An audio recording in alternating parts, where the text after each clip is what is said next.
રાજકોટથી જ મને મળી રહ્યા છે। રાજકોટ મહાનગરપાલિકાની ચૂંટણીમાં વર્ધમાન નગરમાં મતદાન કેન્દ્રમાં મશીન ખરાબ થયું છે। ઈવીએમ મશીનમાં એક બટન કામ કરતું જ બંધ થઈ ગયું છે। મોક પોલમાં બટન કામ ન કરતા નવું મશીન મંગાવવામાં આવ્યું। હજી તો 7 વાગ્યાથી મતદાનની શરૂઆત થશે, પરંતુ એ પહેલા જે 1 કલાકનો સમય હોય છે કે જેમાં તમામ પોલિંગ સ્ટાફ જે છે મશીન ચેક કરતા હોય છે। મયુર, કેટલા સમયમાં નવું મશીન આવી જશે?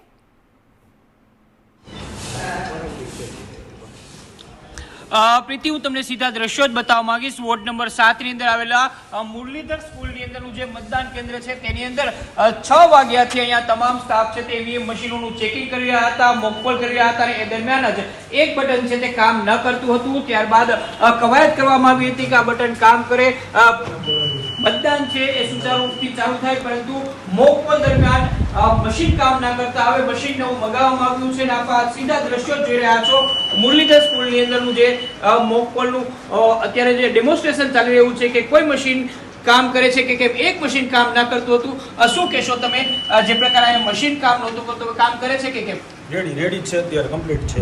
બીજું મશીન મંગાવી લીધું? હા, એ આવી ગયું અને મોકપોલ પણ થઈ ગયું। શું સમસ્યા શું હતી? એક બટનમાં દબાતું નહોતું, એક બટન છે તે કામ નહોતું કરતું, ને હવે અહીંયા જે બીજું સ્પેરનું મશીન હતું તેને લાવવામાં આવ્યું છે, ને એ મશીન છે તે ઠીક કરી લેવામાં આવ્યું છે। 7 વાગ્યાથી મતદાન થવાનું છે, અને અહીંનો જે સ્ટાફ છે તેના શ્વાસ પણ અધર થઈ ગયા હતા, કારણ કે જે પ્રકારે ચૂંટણી સૌથી મહત્વની છે મહાપાલિકાની, એની અંદર જ સવારના 7 વાગ્યા પહેલા તમામ મશીનો છે એ યોગ્ય કરવા જરૂરી હતા। મોકપોલની અંદર આ મશીન ખરાબ થઈ ગયું હતું, હવે નવું મશીન મંગાવી લેવામાં આવ્યું છે। મોકપોલ થઈ ચૂક્યો છે, તમામ બટનો કામ કરી રહ્યા છે, અને હવે 7 વાગ્યાથી મતદાન થશે। પ્રીતિ, સૌથી મહત્વની વાત એ છે કે આ સ્કૂલની અંદર રાજકોટના રાજવી માનદાતાસિંહજી પોતાના પરિવારની સાથે અહીંયા વોટિંગ કરવા માટે આવનાર છે। એની સાથે સાથે તમામ નાગરિકો છે પોતાના મતાધિકારનો પ્રયોગ કરશે।